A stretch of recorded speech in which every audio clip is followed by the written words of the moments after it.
새벽 4시 30분 알람이 이게 울리기도 전에 눈이 떠졌습니다. 40년 넘게 몸에 밴 습관이죠. 거실로 나가 따뜻한 물을 끓이며 창밖의 어둠을 바라봤습니다. 요즘 잠이 자꾸만 얕아지네요. 나이 탓일까요? 아니면 마음 한구석의 자리한 걱정 때문일까요? 엄마, 나 들어가도 돼? 현관문을 여는 소리에 깜짝 놀랐습니다. 막내딸 소영이의 목소리였어요. 이 새벽 시간에 웬일인지 궁금했지만 반가운 마음이 앞섰습니다. 어머, 소영아, 이 시간에 왜 밥은 먹었니? 문을 열어주니 소영이의 얼굴이 평소와 달랐습니다. 눈이 퉁퉁 부어있고 입술은 바짝 마른 채 떨리고 있었어요. 뭔가 심상치 않다는 생각이 들었습니다. 엄마, 나 정말 큰일 났어. 소영이는 소파에 주저앉더니 두 손으로 얼굴을 감쌌습니다. 어깨가 작게 떨리는 것이 보였어요. 이런 소영이는 처음 보는 것 같았습니다. 항상 밝고 자신만만했던 막내딸이 이렇게 무너져 있는 모습에 가슴이 철렁 내려앉았습니다. 무슨 일이야? 천천히 말해봐. 따뜻한 차를 한 잔 끓여 소영이 앞에 놓고 옆에 앉아 등을 살살 두드려줬습니다. 소영이는 한참 동안 말을 못하더니 마침내 떨리는 목소리로 입을 열었습니다. 온라인 쇼핑몰 망했어. 완전히 망했어. 이런, 또 사업이 안 됐구나. 사실 마음 한편으로는 예상했던 일이었어요. 소영이는 늘 새로운 일을 벌이기를 좋아했지만 끝까지 해내는 일이 드물었거든요. 하지만 이번에는 정말 자신 있다며 큰 소리 쳤었는데 얼마나 손해가 났니? 2억 원이야. 엄마, 2억 원? 순간 숨이 막혔습니다. 지금까지 소영이에게 도움을 준 적은 있었지만 이런 큰 금액은 처음이었어요. 카페 할 때 5천만 원, 그 다음 인터넷 강의 사업할 때 3천만 원. 그래도 그때는 그럭저럭 감당할 수 있는 금액이었는데 엄마, 나 정말 죽고 싶어. 이번에는 정말 잘 될 줄 알았어. 온라인 쇼핑몰은 요즘 대세라고 해서 전문가한테 컨설팅도 받고 정말 열심히 했는데 소영이가 흐느끼는 소리에 마음이 아팠습니다. 내 자식이 이렇게 고생하는 모습을 보고 있으니 당장 뭐라도 해주고 싶은 마음이 굴뚝 같았어요. 하지만 2억 원이라니. 거실 한 구석에 놓인 낡은 서랍장이 눈에 들어왔습니다. 그 안에는 40년 넘게 써온 가계부가 있어요. 아이들 키우느라 한 푼 한 푼이 아까웠던 그 시절부터 지금까지 모든 지출을 빠짐없이 기록해온 소중한 책이죠. 엄마가 도와주면 안 돼. 이번이 정말 마지막이야. 다시는 이런 일 없을게. 정말 마지막이라고? 소영이는 벌써 몇 번째 정말 마지막을 말하고 있는 걸까요? 하지만 저는 그런 생각을 입 밖으로 내지 못했습니다. 울고 있는 내 딸 앞에서 어떻게 그런 말을 할 수 있겠어요? 소영아, 그렇게 큰 돈을 엄마가 어떻게... 엄마 집이 있잖아. 은행에서 담보대출 받으면 돼. 나 정말 이번에는 달라. 진짜 열심히 할게. 집을 담보로? 이 집은 남편이 돌아가신 후 제가 20년 넘게 새벽부터 밤늦게까지 일해서 마련한 집이에요. 식당에서 설거지하고 빌딩 청소하고 때로는 남의 집 가사 도우미까지 온갖 일을 다 하면서 조금씩 모은 돈으로 산 우리 가족의 보금자리였습니다. 하지만 소영이의 울음소리를 듣고 있으니 그런 생각들이 사치처럼 느껴졌어요. 엄마, 제발. 나 정말 죽을 것 같아. 채권자들이 매일 전화하고 어제는 집까지 찾아왔어. 채권자가 집까지? 그 말에 가슴이 더욱 쿵쾅거렸습니다. 내 딸이 그런 무서운 사람들에게 쫓기고 있다니 어머니로서 가만히 있을 수가 없었어요. 그럼 은행에 한번 가볼게. 어떻게 되는지. 엄마, 정말 도와줄 거야? 소영이의 얼굴이 환하게 밝아졌습니다. 아까까지 울고 있던 모습이 거짓말처럼 갑자기 희망에 찬 표정으로 변했어요. 그 모습을 보니 마음 한편이 복잡했습니다. 이게 맞는 걸까? 소영이를 배웅하고 혼자 남은 거실에서 저는 오래된 서랍장으로 걸어갔습니다. 맨 아래 칸에서 낡은 가계부를 꺼냈어요. 표지가 너덜너덜해진 이 책에는 지난 40년간의 모든 기억이 담겨 있었습니다. 첫 페이지를 열었습니다. 1985년 1월 민수가 중학교에 입학하던 해부터 시작된 기록이었어요. 민수 교복 마이너스 15만 원, 지혜 학원비 마이너스 8만 원, 소영이 분유 마이너스 3만 원. 한 장 넘기면서 아이들을 위해 쓴 돈들을 다시 보니 새삼 놀라웠습니다. 대학 등록금, 결혼 준비금, 손자들 교육비까지 정말 많은 돈이 아이들을 위해 쓰였더군요. 그런데 나를 위해 쓴 돈은 어디에 기록되어 있을까? 가계부를 처음부터 끝까지 뒤져봤지만 제 자신을 위해 쓴 돈은 찾을 수 없었습니다. 병원비조차 아이들이 걱정할까 봐라는 이유로 아껴가며 썼었죠. 창밖으로 해가 떠오르고 있었습니다. 또 하루가 시작되는군요. 오늘은 은행에 가서 상담을 받아봐야겠어요. 소영이를 위해서. 아니, 과연 정말 소영이를 위한 일일까요? 진정한 사랑이 무엇인지 나는 정말 알고 있는 걸까? 마음 한구석에서 작은 의문이 피어오르기 시작했습니다. 하지만 그 의문을 깊이 생각해 볼 여유는 없었어요. 내 딸이 고통받고 있는데 어떻게 다른 생각을 할 수 있겠습니까? 가계부를 품에 안고 소영이에게 도움이 될 방법을 찾아 나서기로 했습니다. 비록 마음 한편이 무겁긴 했지만 이것이 어머니로서 해야 할 일이라고 믿었거든요. 하지만 정말 이게 맞는 걸까요? 은행에서 돌아오는 길이 무겁기만 했습니다. 대출 상담사의 말이 계속 귓가에 맴돌았어요. 어르신 나이에는 일반 신용대출은 어렵고요. 주택담보대출만 가능합니다. 하지만 2억 원이라면 집을 담보로 잡아야 한다는 현실이 점점 구체적으로 다가왔습니다. 40년 넘게 지켜온 우리 집을. 하지만 소영이의 절망적인 모습을 떠올리면 다른 선택이 있을까 싶었어요. 집에 도착하니 현관에 민수의 구두가 보였습니다. 거실에서는 민수와 지혜가 심각한 표정으로 앉아 있었어요. 엄마, 어디 다녀오셨어요? 응, 잠깐 볼 일이 있어서. 민수의 표정이 평소와 달랐습니다. 뭔가 알고 있다는 듯한 눈빛이었어요. 소영이한테 들었습니다. 2억 원이라고요. 아, 소영이가 벌써. 엄마, 이번엔 안 됩니다. 정말 안 돼요. 지혜가 단호하게 말했습니다.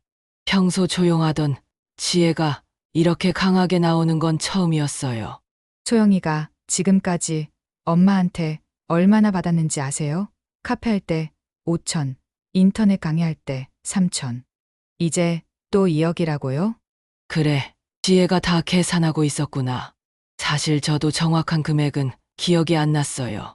그때그때 필요하다고 하면 그냥 도와줬으니까요. 하지만 지혜의 차가운 목소리를 듣고 보니 정말 많은 돈이었던 것 같습니다. 지혜야, 소영이가 얼마나 절망적인지 너도 봤잖니? 어머니로서 가만히 있을 수가. 엄마, 그렇게 말씀하시면 저희는 뭐가 돼요? 저희도 엄마 자식이에요. 지혜의 목소리가 날카로워졌습니다. 이런 지혜는 정말 처음 봤어요. 저는 결혼할 때 전세자금 빌려달라고 한 번 부탁드린 게 다예요. 그것도 다 갚았고요. 민수 오빠도 마찬가지잖아요. 그런데 소영이만 특별 대우 받는 게 맞아요? 민수도 고개를 끄덕였습니다. 엄마, 지혜 말이 맞아요. 소영이는 매번 이번이 마지막이라고 하면서 또 실패하고 또 손 벌리고. 이게 몇 번째예요? 내 자식들이 이렇게 차갑게 말하는 걸 들으니 가슴이 아팠습니다. 형제자매끼리 이렇게 따지고 계산하는 모습을 보는 게 이렇게 괴로울 줄 몰랐어요. 그럼 너희들은 소영이가 어떻게 되든 상관없다는 거야? 상관없는 게 아니라 한계가 있다는 거예요. 지혜가 냉정하게 대답했습니다. 엄마 나이가 이제 몇 살인데 2억 원씩이나 되는 빚을 지시려고 해요? 만약에 엄마에게 무슨 일이 생기면 그 빚은 누가 떠안아요? 결국 저희잖아요. 아, 지혜가 그런 걱정을 하고 있었구나. 하지만 그 말을 들으니 더욱 서운했습니다. 자신들에게 피해가 갈까봐 걱정하는 건지 정말 제 걱정을 하는 건지 헷갈렸어요. 엄마, 소영이가 스스로 해결해야 해요. 이제 35살인데 언제까지 엄마한테 의존할 거예요? 민수의 말이 논리적으로는 맞았습니다. 하지만 가슴으로는 받아들이기 힘들었어요. 정말 내가 소영이를 너무 많이 도와준 걸까? 그때 현관문이 열리는 소리가 들렸습니다. 소영이었어요. 눈이 또 빨갛게 부어있는 걸 보니 하루 종일 울었나 봅니다. 오빠, 언니 와 있었네. 소영이의 목소리는 힘이 없었어요. 형제들을 보는 시선에서 이미 많은 걸 짐작한 것 같았습니다. 소영아, 앉아. 지혜가 차갑게 말했습니다. 너 도대체 뭘 하고 다니는 거야? 매번 사업한다고 해서 엄마 돈 받아 쓰고 실패하고 이제 집까지 담보로 잡으라고? 언니, 나도 이러고 싶어서 이러는 게 아니야. 소영이의 목소리가 떨렸습니다. 이번엔 정말 잘 될 줄 알았어. 전문가 컨설팅도 받고 정말 열심히 했단 말이야. 매번 그런 식이잖아. 카페 할 때도 인터넷 강의할 때도 똑같은 말 했어. 민수도 목소리를 높였습니다. 너 때문에 엄마가 얼마나 고생하는지 알아? 이제 65살인데 아직도 새벽부터 일해야 하는 거 알고 있어? 애들이 서로 이렇게 싸우는 걸 보니 머리가 지끈거렸습니다. 이런 상황을 만든 게 제 잘못인 것 같아서 더욱 괴로웠어요. 그만해! 다들 그만하라고! 제가 소리를 지르자 새 아이가 모두 조용해졌습니다. 이렇게 큰 소리 낸 것은 정말 오래간만이었어요. 형제끼리 이렇게 싸우는 게 보기 좋아? 엄마가 있는 앞에서. 하지만 말을 마저 하지 못했습니다. 갑자기 눈물이 나려고 했거든요. 내가 뭘 잘못한 걸까? 자식들을 사랑해서 도와준 게 잘못이었나? 엄마는 우리 걱정하지 마시고 소영이 문제는 저희가 알아서 할게요. 지혜가 일어서면서 말했습니다. 소영아, 너 정말 정신 차려. 이제 그만해. 그리고는 가방을 들고 현관으로 향했어요. 민수도 따라 일어났습니다. 엄마, 저희는 이만 가볼게요. 소영이 문제는 신중하게 생각해 주세요. 두 아이가 떠나고 나니 거실에는 저와 소영이만 남았습니다. 소영이는 소파에 깊숙이 앉아 멍하니 바닥만 바라보고 있었어요.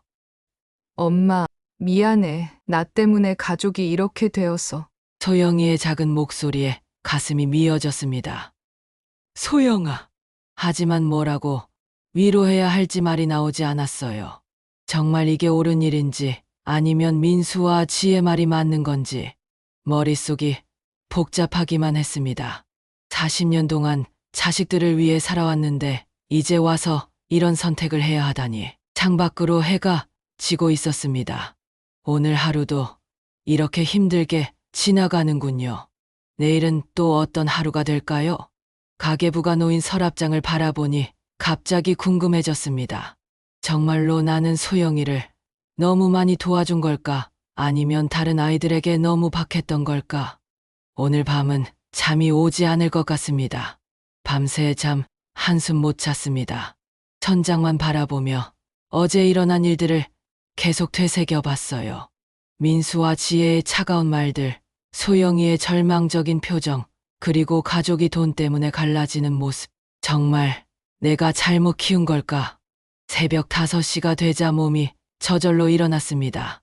40년 넘게 몸에 밴 습관이죠. 하지만 오늘은 왠지 모르게 기운이 없었어요. 부엌에서 물을 끓이다가 문득 어젯밤 소영이가 한 말이 떠올랐습니다. 엄마, 나 어떻게 해야 해? 정말 죽고 싶어. 내 딸이 죽고 싶다고 했는데 가슴이 다시 아팠습니다. 어머니로서 그런 말을 들었는데 어떻게 모른 척할 수 있겠어요? 따뜻한 차를 한 잔 마시고 서랍장으로 걸어갔습니다. 가계부를 다시 꺼내서 정확히 계산해 보기로 했어요. 민수와 지혜가 한 말이 맞는지 정말 소영이에게만 너무 많이 도와준 건지 첫 페이지부터 차근차근 계산해 봤습니다. 민수 대학 등록금 4년 800만 원, 결혼 준비금 3천만 원, 아이 교육비 지원 1,500만 원, 지혜 대학 등록금 4년 800만 원, 전세자금 5천만 원, 결혼 준비금 2천만 원, 소영이 대학 등록금 4년 800만 원, 카페 창업자금 5천만 원, 인터넷 강의 사업자금 3천만 원. 계산기를 두드리며 하나씩 더해가니 정말 놀라웠습니다. 지금까지 세 아이에게 쓴 돈이 거의 비슷했어요.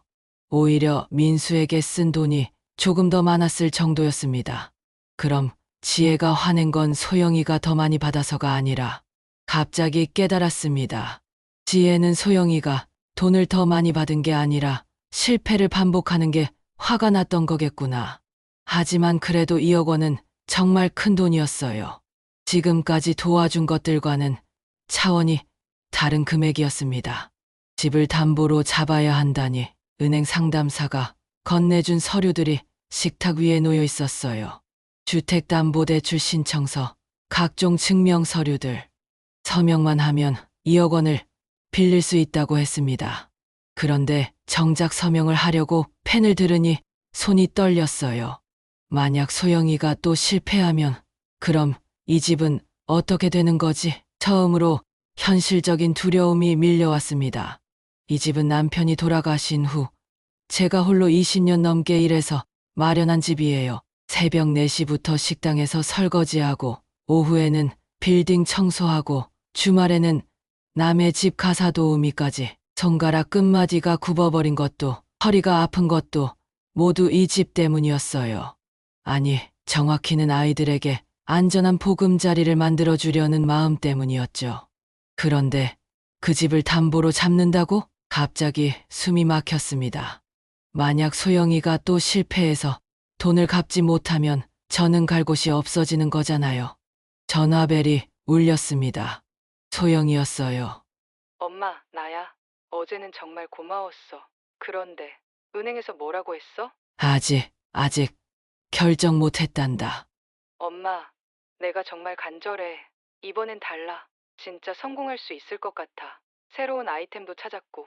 또 새로운 아이템. 소영이는 늘 이번엔 달라라고 했어요. 카페 할 때도 인터넷 강의할 때도. 하지만 결과는 늘 같았죠. 소영아, 엄마가 좀 생각해 볼게. 엄마, 시간이 없어. 채권자들이 이번 주 안에 돈 가져오라고 했어. 안 그러면 정말. 전화를 끊고 나서 한동안 멍하니 앉아 있었습니다.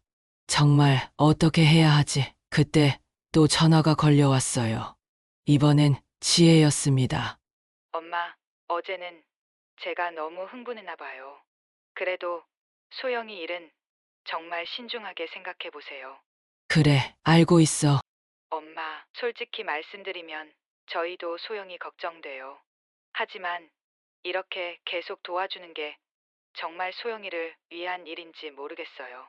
지혜의 말에 뭔가 찔렸습니다. 만약 이번에도 실패하면 소영이는 더 큰 절망에 빠질 거예요. 그리고 엄마는 어떻게 되실 거예요? 전화를 끊고 나니 더욱 혼란스러웠습니다. 모든 말이 다 맞는 것 같았어요. 소영이의 절박함도 지혜의 걱정도. 그럼 대체 뭐가 정답이지? 오후가 되어 다시 은행에 갔습니다. 좀 더 구체적으로 알아보려고요. 어르신, 2억 원 대출 받으시면 월 이자가 약 100만 원 정도 됩니다. 월 100만 원? 깜짝 놀랐어요. 제 한 달 생활비보다 많은 돈이었습니다. 그리고 만약 상황이 어려워지시면 그럼 집이 넘어가는 거죠. 네, 경매로 나갈 수 있습니다. 은행에서 나오는 길에 다리가 후들거렸어요. 경매라는 말이 이렇게 무서운 줄 몰랐습니다. 정말 이렇게까지 해야 하나? 집으로 돌아와서 또다시 가계부를 펼쳤습니다. 이번에는 다른 페이지를 봤어요. 제 자신을 위해 쓴 돈이 있는지 찾아보려고 했죠. 한참을 뒤져봐도 없었습니다. 병원비조차 꼭 필요한 경우만 기록되어 있었어요. 옷값은 더더욱 찾을 수 없었고요.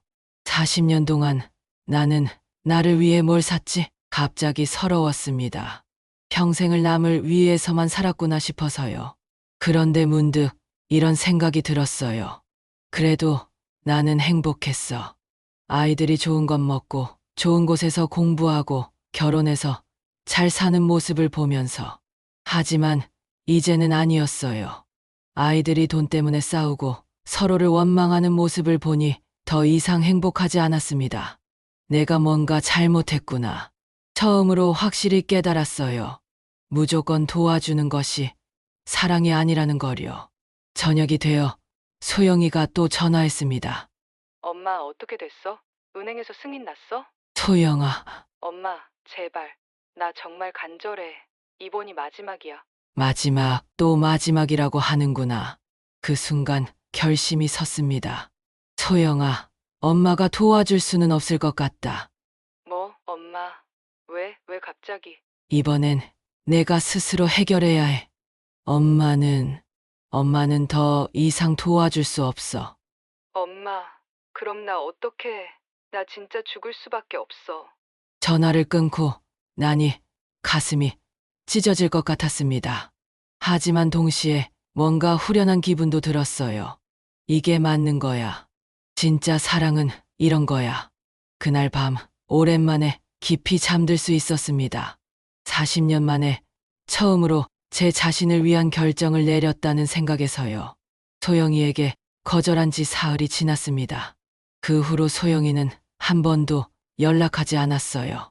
걱정이 되면서도 이게 맞는 길이라고 스스로를 다독였습니다. 소영이는 잘 지내고 있을까?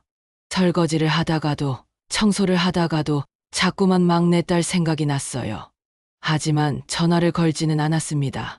이번만큼은 제가 먼저 손 내밀면 안 된다는 걸 알았거든요. 그날 오후 누군가 초인종을 눌렀습니다. 영수가 나야. 순자야. 친구 순자가 웬일로 이 시간에 찾아왔을까요? 문을 열어주니 순자는 큰 보자기에 무언가를 가득 담아왔더군요. 뭐야, 이게 다 뭐야? 그냥 시장에 갔다가 내 생각나서. 순자는 부엌으로 들어가 보자기를 풀었어요. 제가 좋아하는 떡, 과일, 그리고 반찬거리들이 가득했습니다. 순자야, 이걸 언제 다? 됐고 어서 앉아. 내가 차 끓여줄게. 순자는 제 부엌을 자기 집처럼 편하게 오가며 차를 준비했어요. 40년 지기 친구라 그런지 설탕이 어디 있고 찻잔이 어디 있는지 다 알고 있었습니다. 그래, 소영이 일은 어떻게 됐어? 역시 순자였어요. 단도직입적으로 물어봤습니다. 내가 도와주지 않기로 했어. 잘했어. 순자의 대답이 의외로 단호했어요. 영수가 솔직히 말할게.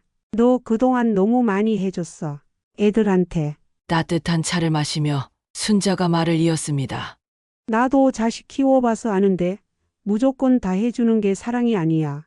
때로는 냉정하게 내버려 두는 것도 필요해. 순자도 그렇게 생각하는구나. 순자에게는 아들이 둘 있어요. 하지만 순자는 아들들이 대학 졸업하고 나서는 단 한 푼도 도와주지 않았습니다. 처음엔 그게 너무 냉정해 보였는데 지금 보니 아들들이 다 잘 살고 있더라고요. 근데 영수가 너 자신은 챙기고 있어? 40년 동안 애들한테만 쏟아붓고 정작 너 자신은 뭘 했어? 병원은 제때가? 아픈 데는 없어? 순자의 질문에 할 말이 없었습니다. 사실 요즘 허리도 아프고 무릎도 시큰거렸지만 병원 갈 시간도 돈도 아까웠거든요. 봐, 말 못하잖아. 영수가 이제 너도 내 인생 좀 살아. 내 인생, 그래, 애들 다 컸잖아. 이제 너를 위한 시간을 가져도 돼. 순자의 말이 가슴에 와닿았습니다. 그렇죠. 이제 아이들도 다 40대가 됐는데 언제까지 엄마 뒷바라지만 받고 살 수는 없는 거잖아요. 그때 제 핸드폰이 울렸습니다. 민수였어요. 엄마, 나 민수야. 지금 시간 있어? 왜? 소영이 좀 봤는데 상태가 안 좋더라. 가슴이 철렁했습니다. 무슨 일인데? 편의점에서 아르바이트 시작했대. 새벽 근무. 소영이가 편의점에서 막내딸이 평생 해본 적 없는 일을 하고 있다니 마음이 아팠지만 동시에 뭔가 기특하기도 했어요. 엄마, 제가 소영이 좀 도와주려고 하는데 괜찮을까요? 민수의 말에 깜짝 놀랐습니다. 내가 소영이를? 2억은 안 되지만 제가 5천만 원 정도는 빌려줄 수 있을 것 같아요. 그리고 나머지는 소영이가 천천히 갚아나가면. 민수가 이런 말을 하다니 며칠 전까지만 해도 소영이를 가장 강하게 비난했던 민수가 이제 와서 도와주겠다니 믿기지 않았어요. 민수야, 내가 왜 갑자기... 엄마가 거절하는 거 보고 생각이 많아졌어요. 사실 저희가 너무 심했던 것 같아요. 그래도 남매잖아요. 전화를 끊고 나니 순자가 빙그레 웃고 있었습니다. 봤지? 내가 한 발 물러서니까 다른 애들이 움직이잖아. 그러게. 영수가 내가 모든 걸 다 해주니까 애들이 의지만 했던 거야. 이제 내가 물러서니까 애들도 서로 챙기기 시작하는 거지. 순자의 말이 정확히 맞았습니다. 제가 모든 것을 해결해 주려고 하니까 아이들은 서로를 돌볼 생각조차 하지 않았던 거예요. 다음 날 아침 지혜에게서도 연락이 왔습니다. 엄마, 저도 소영이 좀 도와주려고요. 제 적금을 깨면 3천만 원 정도는 나올 것 같아요. 지혜도 그렇게 냉정하게 소영이를 비난하던 지혜가 이제 와서 도와주겠다니. 지혜야, 내 적금까지 깨면서 왜... 엄마가 거절하신 거 보고 제 자신이 부끄럽더라고요. 그동안 엄마만 희생하시고 저희는 받기만 했잖아요. 눈물이 났습니다. 이렇게 아이들이 변하는 모습을 보니 제 결정이 옳았다는 확신이 들었어요. 그리고 엄마, 다음 주 토요일에 시간 있으세요? 응, 왜? 병원 같이 가요. 엄마 건강검진 받으셔야죠. 제가 예약해 놓을게요. 건강검진 40년 동안 한 번도 제대로 받아본 적 없는 건강검진을 지혜가 예약해준다니. 전화를 끊고 나서 순자가 제 손을 꼭 잡았습니다. 영수가 봤지? 내가 한 걸음 뒤로 물러서니까 애들이 앞으로 나오잖아. 그러게 정말 신기해. 그게 진짜 엄마의 역할이야. 모든 걸 다 해주는 게 아니라 애들이 스스로 할 수 있게 기다려주는 거. 순자와 함께 점심을 먹으며 이야기를 나눴어요. 40년간의 육아 이야기, 남편 잃은 후에 힘들었던 시간들, 그리고 앞으로의 계획까지. 영수가 이제 너도 뭔가 해봐. 취미생활 같은 거. 취미생활, 나이 60 넘어서 무슨... 아니야. 우리 동네 문화센터 가면 노인 요가반도 있고 서예 교실도 있어. 나도 다음 달부터 노래교실 다니려고. 취미생활이라. 평생 그런 거 생각해 본 적 없었어요. 늘 아이들 뒷바라지하느라 바빴으니까요. 한번 같이 가볼래? 문화센터. 그래도 될까? 왜 안 돼? 너도 너를 위해 살 자격 있어. 순자가 떠나고 나서 거실에 혼자 앉아 있었어요. 창밖을 바라보니 봄꽃이 활짝 피어 있더군요. 나도 이제 내 인생을 살아볼까? 40년 동안 자식들만 생각하며 살았는데 이제는 저 자신을 위한 시간을 가져도 되는 거겠죠. 그날 저녁 새 아이에게서 동시에 단톡방 초대가 왔어요. 엄마, 우리 가족 톡방 만들었어요. 이제부터 우리끼리 소통하면서 서로 도우면서 살아요. 엄마, 걱정 끼쳐드려서 정말 죄송해요. 이제 제가 잘할게요. 화면을 보며 눈물이 났습니다. 하지만 이번엔 슬픈 눈물이 아니었어요. 내가 한 발 물러서니까 애들이 서로를 챙기는구나. 가계부를 펼쳐 새로운 페이지를 열었습니다. 그리고 처음으로 이렇게 적었어요. 김영숙을 위한 지출 문화센터 등록비. 비록 작은 금액이지만 40년 만에 처음으로 제 자신을 위해 돈을 쓰기로 결심한 순간이었습니다. 일주일 후 지혜가 예약해준 병원에 다녀왔습니다. 종합검진을 받고 결과를 기다리는 동안 집에서는 큰일이 벌어지고 있었어요. 민수가 전화를 했습니다. 엄마, 지금 집에 계세요? 저희가 좀 가도 될까요? 그래, 오너라. 무슨 일인데? 그냥 가족들이 다 모여서 이야기 좀 하고 싶어서요. 가족들이 다 모인다고? 며칠 전 소영이가 편의점 아르바이트를 시작했다는 소식을 들었는데 무슨 일이 또 생긴 걸까요? 1시간 후 세 아이가 모두 집에 모였습니다. 오랜만에 보는 가족 모임이었지만 분위기가 예전과는 달랐어요. 어색하면서도 진지한 느낌이었습니다. 엄마, 우리가 이야기 좀 해야 할 게 있어요. 민수가 먼저 입을 열었습니다.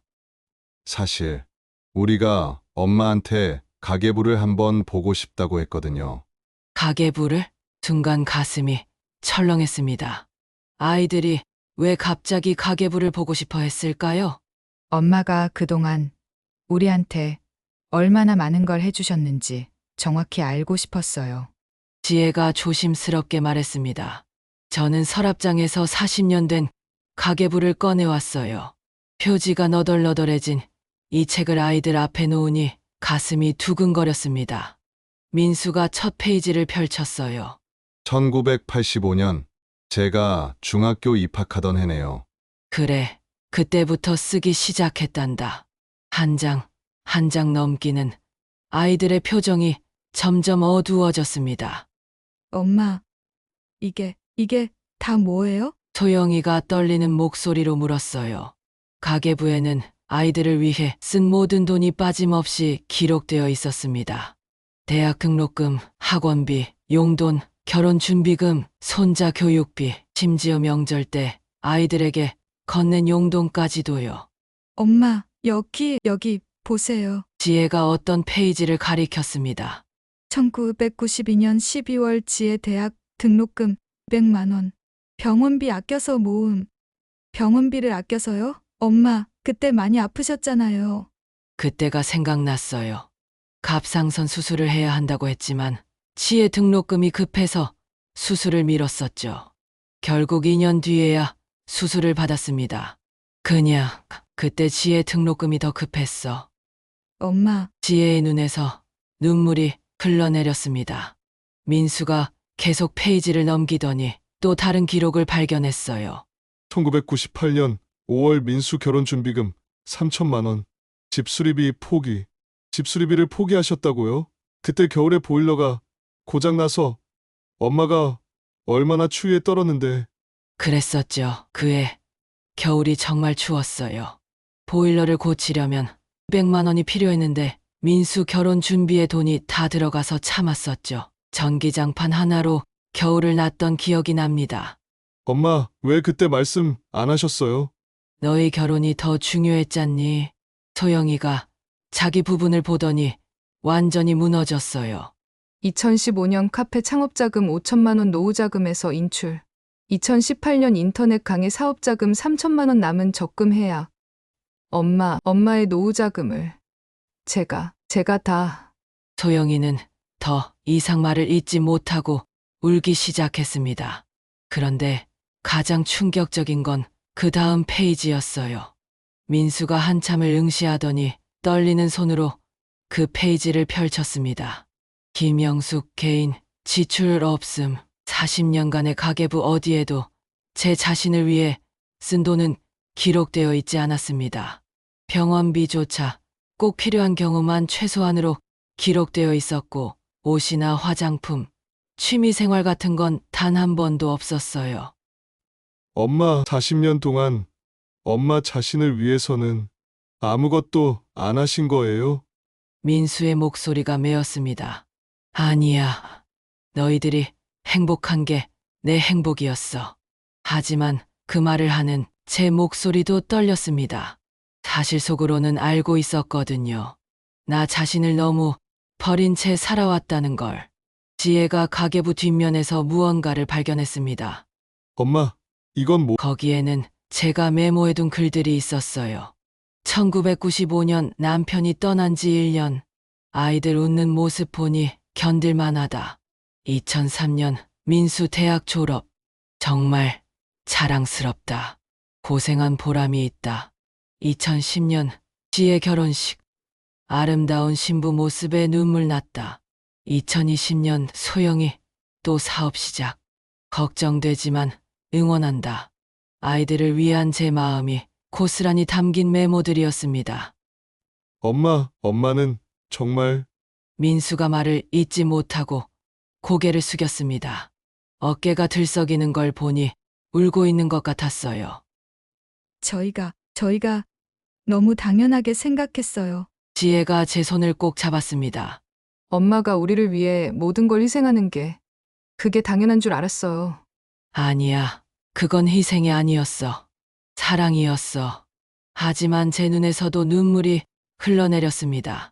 정말 그랬을까? 정말 희생이 아니었을까? 사실 속으로는 외로웠어요. 아무도 알아주지 않는 제 마음이 당연하게 여겨지는 제 헌신이 소영이가 바닥에 주저앉아 울었습니다. 엄마, 미안해요. 정말 죄송해요. 저는 엄마가 그냥 돈이 많은 줄만 알았어요. 소영아, 2억 원 달라고 했을 때 엄마가 얼마나 고민하셨을지 이 가계부를 보니까 알 것 같아요. 민수가 가계부를 덮으며 말했습니다. 엄마, 저희가 계산해봤어요. 지난 40년간 엄마가 저희한테 쓴 돈이 총 8억 원이 넘어요. 8억 원. 저도 정확히는 몰랐던 금액이었어요. 8억 원이면 엄마가 지금쯤 편하게 노후를 보낼 수 있었던 돈이에요. 지혜가 덧붙였습니다. 그 돈으로 엄마는 여행도 다니고 취미생활도 하고 편하게 사실 수 있었는데 됐어. 다 지난 일이야. 하지만 아이들은 계속 울었습니다. 엄마, 이제부터는 저희가 엄마를 챙길게요. 민수가 다짐했습니다. 매달 생활비도 드리고 병원도 같이 가고 여행도 같이 가고 그래, 고맙구나. 그날 밤 아이들이 돌아가고 나서 가계부를 다시 펼쳤습니다. 40년간의 기록이 새삼 무겁게 느껴졌어요. 하지만 동시에 뿌듯하기도 했습니다. 내가 이렇게 살아왔구나. 비록 내 자신을 위한 건 없었지만 아이들의 행복을 위해 최선을 다한 인생이었죠. 하지만 이제는 달라질 겁니다. 새로운 페이지에 제 이름이 적힌 것처럼 이제부터는 제 인생도 살아갈 거예요. 가계부 마지막 페이지에 적었습니다. 2025년 아이들이 내 마음을 알아줬다. 이제 나도 나를 위해 살아보련다. 가계부를 함께 본 지 며칠이 지났습니다. 아이들은 매일 전화해서 안부를 물었고 주말에는 함께 식사하자며 약속을 잡았어요. 변화한 아이들의 모습이 기특하면서도 어딘가 불안한 마음이 들었습니다. 너무 갑자기 변한 거 아닐까? 그날 아침 병원에서 전화가 왔습니다. 김영숙 환자분, 검진 결과가 나왔습니다. 가능하시면 오늘 오셔서 의사 선생님과 상담하시는 게 좋을 것 같습니다. 간호사의 목소리가 평소와 달랐어요. 뭔가 심각한 느낌이 들었습니다. 설마 병원에 가는 길이 무겁기만 했습니다. 지하철을 타고 가면서도 계속 나쁜 생각만 들었어요. 의사 선생님 앞에 앉았습니다. 어르신, 검진 결과를 보니 췌장에 종양이 발견됐습니다. 췌장 종양. 크기가 작지 않고 위치도 좋지 않아서 정밀 검사가 필요합니다. 빨리 시작하시는 게 좋겠습니다. 머리가 하얘졌습니다. 그게 암인가요? 확정하려면 조직 검사를 해봐야 하지만 가능성이 있습니다. 암이라니. 병원에서 나오는데 다리가 휘청거렸어요. 벤치에 앉아 한참을 멍하니 있었습니다. 지금 아이들한테 말해야 하나? 하지만 입이 떨어지지 않았어요. 겨우 가계부 일로 마음을 추스른 아이들에게 또 걱정을 끼치고 싶지 않았습니다. 집으로 돌아와 조용히 앉아 있었어요. 40년간 써온 가계부가 눈에 들어왔습니다. 내가 여기서 끝나는 건가? 갑자기 서러웠어요.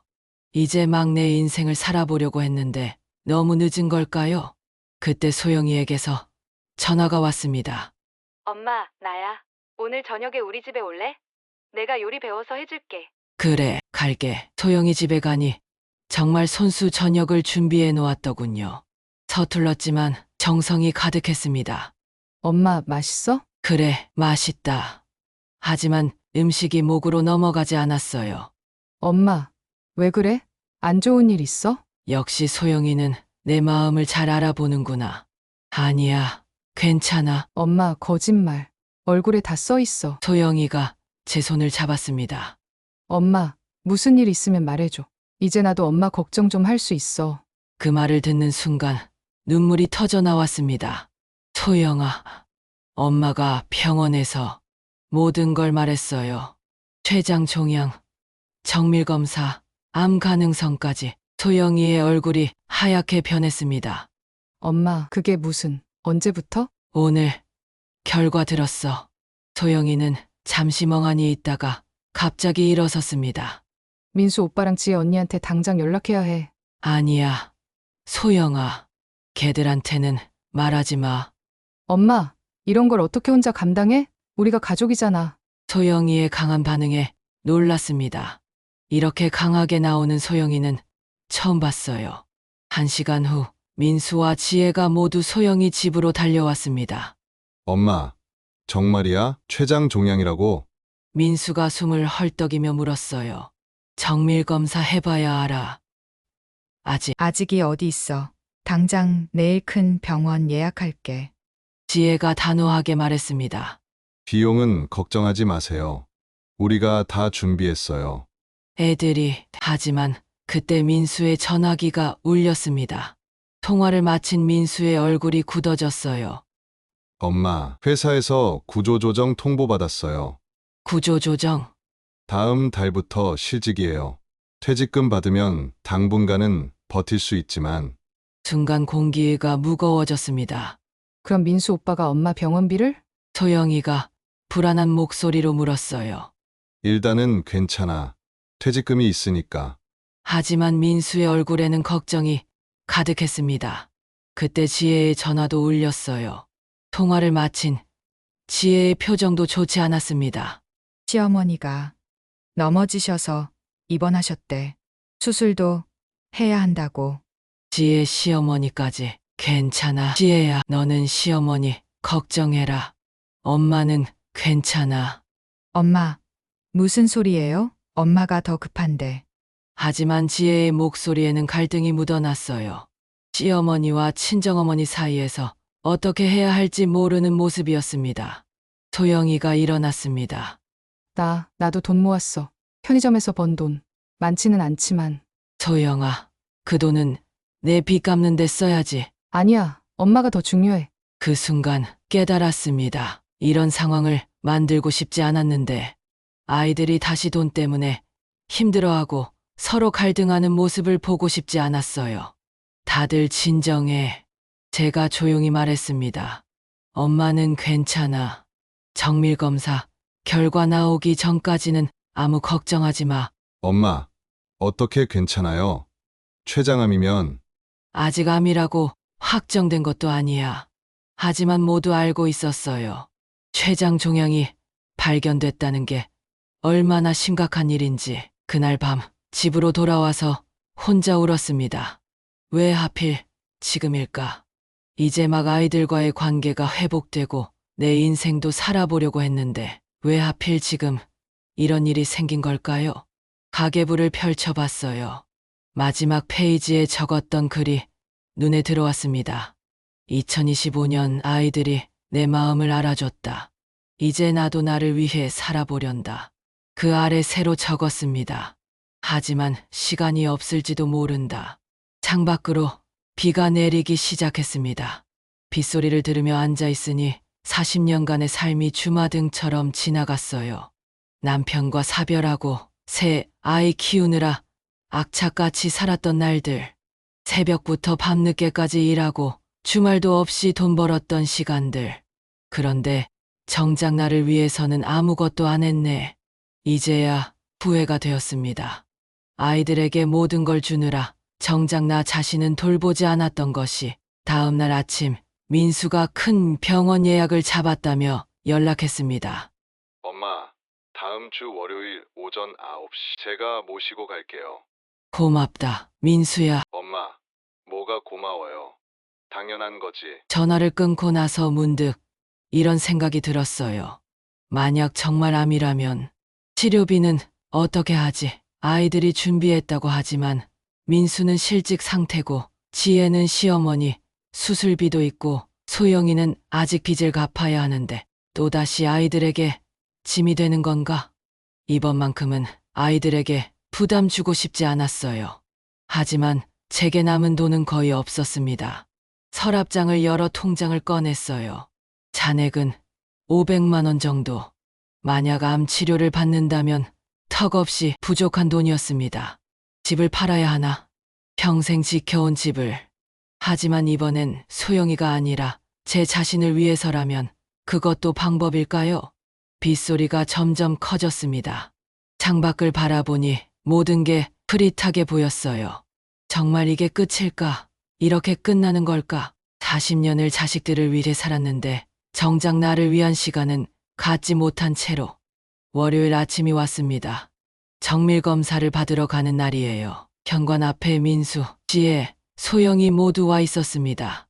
세 아이가 다 회사를 쉬고 함께 가겠다는 거예요. 엄마 혼자 이런 일 감당하게 할 수 없어요.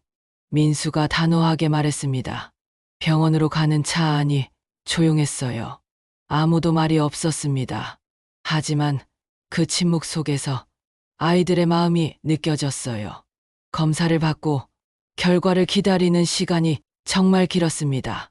대기실에서 세 아이와 함께 앉아 있었어요. 엄마, 괜찮을 거예요. 지혜가 제 손을 꼭 잡았습니다. 우리가 다 있잖아요. 소영이도 다른 손을 잡았어요. 그때 진료실에서 호출이 왔습니다. 김영숙 환자분, 들어오세요. 일어서려는데 다리가 떨렸어요.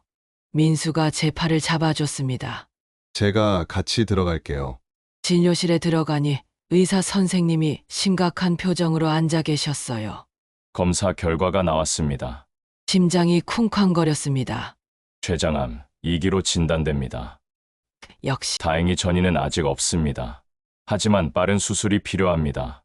민수가 제 손을 더 세게 잡았어요. 수술 비용은 얼마나 되나요? 수술비와 입원비, 그리고 항암 치료까지 포함하면 최소 5천만 원 이상은 준비하셔야 합니다. 5천만 원. 진료실을 나와 대기실로 돌아왔어요.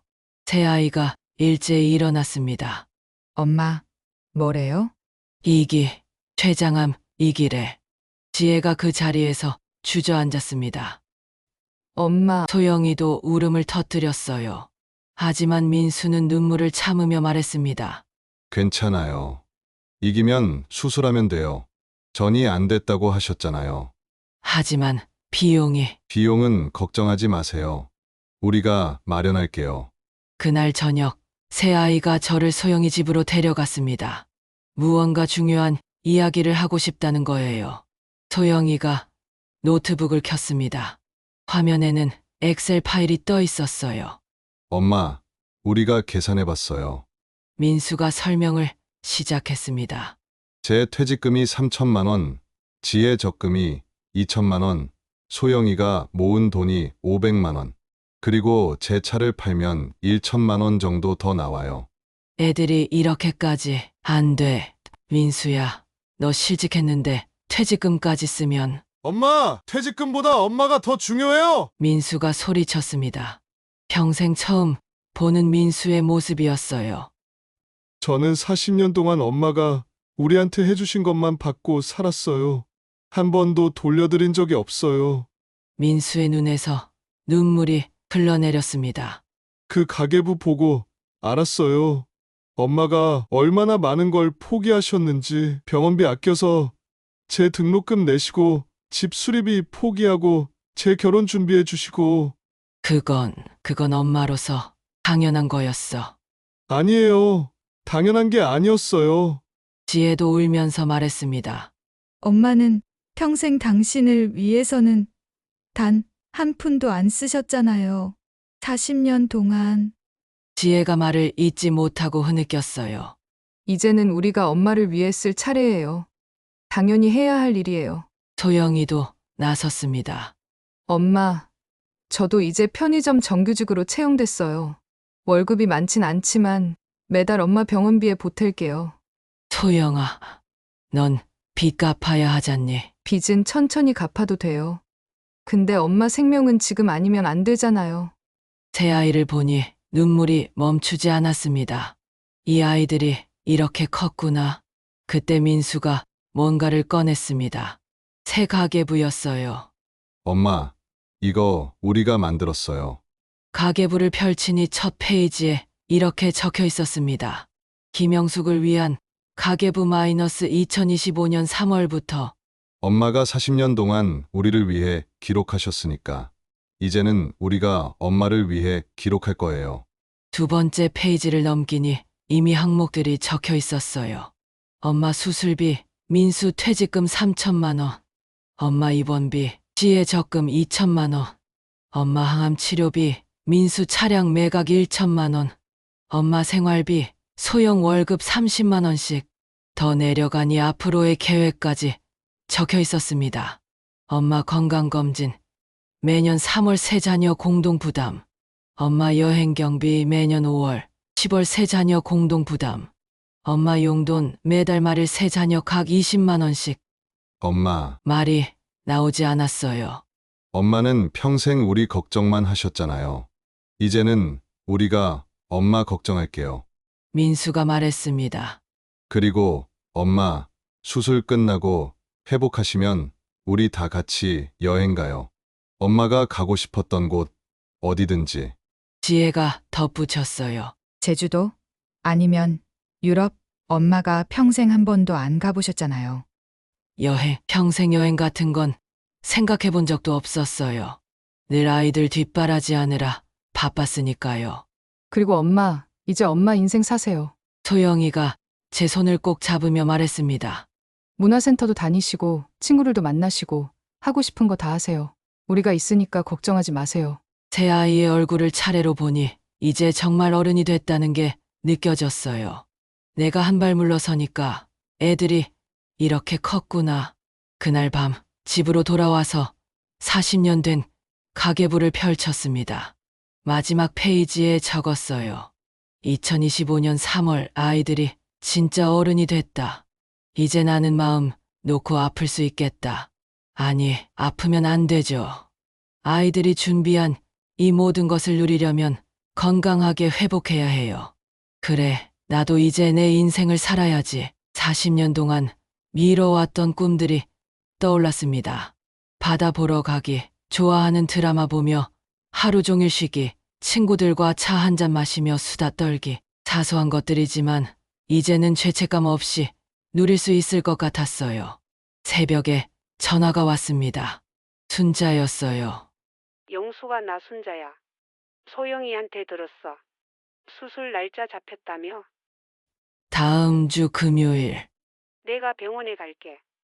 수술 끝날 때까지 아이들이랑 같이 기다릴게. 순자야. 그리고 영수가 수술 잘 되면 우리 문화센터 같이 다니자. 약속이야. 그래, 약속할게. 전화를 끊고 나니 창밖이 밝아오고 있었습니다. 새로운 하루가 시작되는구나. 두렵지만 이제는 혼자가 아니에요. 새 아이가 있고 순자가 있고 무엇보다 제 자신을 위해 살아갈 이유가 생겼으니까요. 가계부 맨 앞장에 새로 적었습니다. 김영숙의 새로운 시작 마이너스 65세부터. 늦었지만 아직 늦지 않았어요. 수술만 잘 되면 앞으로 남은 인생은 정말 제 것으로 살 수 있을 테니까요. 수술 날이 왔습니다. 새벽부터 긴장돼서 한숨도 못 잤어요. 하지만 이상하게 두렵지는 않았습니다. 새 아이가 있고 순자가 있고 무엇보다 이제 살아야 할 이유가 생겼으니까요. 병원 로비에 새 아이가 이미 와 있었습니다. 그리고 순자도 함께요. 엄마, 소영이가 달려와 제 손을 잡았습니다. 걱정하지 마세요. 잘 될 거예요. 민수가 제 어깨를 토닥였어요. 수술 끝나면 우리 맛있는 거 먹으러 가요. 지혜가 눈물을 참으며 웃었습니다. 영수가 너 꼭 이겨야 해. 우리 문화센터 같이 다녀야지. 순자가 제 손을 꼭 잡았어요. 수술실로 들어가기 전 새 아이를 차례로 안아줬습니다. 민수야, 너무 걱정하지 마. 엄마 강하다. 지혜야, 시어머니도 잘 챙겨드리고. 소영아, 편의점 일 열심히 해. 엄마 자랑스럽다. 수술실 문이 닫히는 순간 아이들이 손을 흔드는 모습이 보였어요. 잘 다녀올게, 애들아. 수술은 6시간이 걸렸습니다. 깨어났을 때 가장 먼저 본 건 새 아이의 얼굴이었어요. 모두 붉게 부은 눈으로 저를 보고 있었습니다. 엄마, 정신 드세요? 잘 됐니? 네, 의사 선생님이 아주 잘 됐대요. 종양도 깨끗하게 제거했고 주변 조직도 괜찮대요. 민수가 환하게 웃으며 말했습니다. 다행이다. 이제 항암 치료만 잘 받으면 돼요. 지혜가 제 손을 꼭 잡았어요. 엄마, 우리가 다 같이 있을게요. 걱정하지 마세요. 소영이가 눈물을 흘리며 말했습니다. 회복실에서 일반 병실로 옮겨진 후 본격적인 투병 생활이 시작됐습니다. 항암 치료는 정말 힘들었어요. 머리카락이 빠지고 음식도 제대로 못 먹고 온몸이 아팠습니다. 하지만 새아이가 번갈아가며 병원에 와서 곁을 지켜줬어요. 민수는 새로운 일자리를 구하면서도 주말마다 병원에 왔고, 지혜는 시어머니 수술이 끝난 후 매일 저녁 퇴근하고 들러줬으며, 소영이는 편의점 야간 근무가 끝나면 새벽에 와서 제 손을 잡고 있었습니다. 엄마, 오늘 편의점에서 손님이 저보고 친절하다고 칭찬했어요. 소영이가 신이 나서 말했어요. 정말 우리 소영이 많이 성장했구나. 엄마 덕분이에요. 엄마가 편의점 아르바이트 시작하라고 했을 때는 정말 싫었는데 지금은 이 일이 좋아요. 그래, 그때 거절하길 잘했어. 만약 그때 2억 원을 빌려줬다면 소영이는 지금도 실패를 두려워하며 새로운 도전을 못하고 있었을 거예요. 3개월 후 드디어 퇴원하는 날이 왔습니다. 세 아이가 모두 와서 짐을 챙겨줬어요. 그리고 집이 아닌 다른 곳으로 차를 몰았습니다. 어디 가는 거야? 깜짝 선물이 있어요. 차가 도착한 곳은 바닷가였습니다. 아름다운 펜션 앞에 차를 세웠어요. 엄마, 여기서 3박 4일 가족 여행이에요. 평생 바다를 제대로 본 적이 없었어요. 늘 일하느라 바빴으니까요. 펜션 안으로 들어가니 거실 테이블 위에 큰 케이크가 놓여 있었습니다. 엄마 생신은 아니지만 엄마의 새로운 인생을 축하하는 파티예요. 민수가 케이크에 촛불을 켰습니다. 소원 빌어요. 엄마. 눈을 감고 소원을 빌었어요. 우리 가족 모두 건강하고 행복하게, 그리고 나도 이제 내 인생을 열심히 살게 해주세요. 촛불을 끄니 새 아이가 박수를 쳤습니다. 그날 저녁 바닷가를 산책하며 아이들과 이야기를 나눴어요. 엄마, 솔직히 말할게요. 민수가 입을 열었습니다. 엄마가 소영이 돈 안 빌려줬을 때 처음엔 이해가 안 됐어요. 엄마가 너무 냉정하다고 생각했어요. 나도 그랬어요. 지혜가 고백했습니다. 근데 지금 생각하면 그게 진짜 사랑이었던 것 같아요. 맞아요. 소영이가 덧붙였어요. 만약 엄마가 그때 돈 빌려줬으면 저는 또 실패하고 또 엄마한테 손 벌렸을 거예요. 평생 그렇게 살았을 거예요. 근데 엄마가 거절하니까 저 스스로 일어서야 한다는 걸 알았어요. 파도 소리가 잔잔하게 들렸습니다. 엄마, 그동안 정말 고생 많으셨어요. 민수가 제 어깨에 기대며 말했습니다. 이제는 우리가 엄마 걱정할게요. 엄마는 하고 싶은 것만 하세요. 바다를 바라보며 생각했어요. 40년이 걸렸지만 드디어 제대로 된 관계를 찾은 것 같다. 무조건 주기만 하는 게 사랑이 아니라 때로는 거절하고 기다려주는 것도 사랑이라는 걸 깨달았습니다. 6개월 후 항암 치료가 모두 끝났고 정기검진 결과도 좋았습니다. 의사 선생님이 완치 판정을 내려줬어요. 축하드립니다. 이제 건강하게 사세요. 병원을 나오는데 걸음이 가벼웠습니다. 정말 새로운 시작이구나. 순자와 약속했던 문화센터에 등록했어요. 노래교실과 서예교실을 신청했습니다. 첫 수업날 순자와 함께 문화센터에 갔어요. 영수가 떨려. 좀. 괜찮아. 우리 같이 배우자. 노래교실에서 처음으로 노래를 불렀습니다. 서툴렀지만 정말 즐거웠어요. 이런 게 취미 생활이구나. 서예교실에서는 붓글씨를 배웠습니다. 처음 써본 글자는 희망이었어요. 집에 돌아와서 그 글씨를 벽에 걸어 놓았습니다. 40년 된 가계부 옆에요. 매달 말일이 되면 새 아이에게서 용돈이 들어왔습니다. 각자 20만 원씩 총 60만 원이었어요. 처음에는 받기가 미안했지만 아이들이 너무 기뻐하며 보내주니까 고맙게 받았습니다. 그 돈으로 친구들과 차도 마시고 가끔 옷도 샀어요. 평생 처음으로 제 자신을 위해 돈을 쓰는 게 이렇게 좋은 줄 몰랐습니다. 1년 후 가족들이 다 모여서 저의 66번째 생일을 축하해줬어요. 손자들도 함께였습니다. 할머니, 생일 축하해요. 손자들이 그림을 선물해줬어요. 제 모습을 그린 그림이었는데 웃고 있는 제 얼굴이었습니다. 할머니 웃을 때가 제일 예뻐요. 내가 이렇게 많이 웃고 있었구나. 생일 케이크에 초를 끄며 다시 한번 소원을 빌었어요. 이 행복이 오래오래 계속되게 해주세요. 저녁을 먹고 나서 민수가 말했습니다. 엄마, 다음 달에 제주도 가요. 3박 4일로. 제주도 좋지. 그리고 엄마, 내년에는 유럽 여행 어때요? 우리가 다 준비했어요. 유럽 평생 꿈도 못 꿨던 일이었어요. 그래, 가자. 같이. 그날 밤 새로운 가계부를 펼쳤습니다. 아이들이 선물해준 김영숙을 위한 가계부였어요. 한 페이지씩 넘기며 지난 1년을 돌아봤습니다. 문화센터 등록비, 친구들과 차 마신 비용, 새로 산 옷, 제주도 여행 경비, 모두 제 자신을 위해 쓴 돈들이었습니다. 40년 전 가계부에는 단 한 번도 적히지 않았던 항목들이었죠. 새로운 페이지에 적었습니다. 2026년 계획, 유럽 여행, 건강검진, 새로운 취미 시작하기, 그리고 그 아래 이렇게 덧붙였어요. 65세에 다시 태어난 김영숙의 행복한 인생 2년차. 창밖으로 별이 보였습니다. 남편, 보고 있어요? 우리 애들 정말 잘 컸어요. 이제 나도 행복하게 살 거예요. 비록 40년이라는 긴 시간이 걸렸지만 이제야 깨달았습니다. 진정한 사랑은 모든 것을 주는 게 아니라 때로는 거절하고 기다리고 스스로 설 수 있게 돕는 거라는 것을요.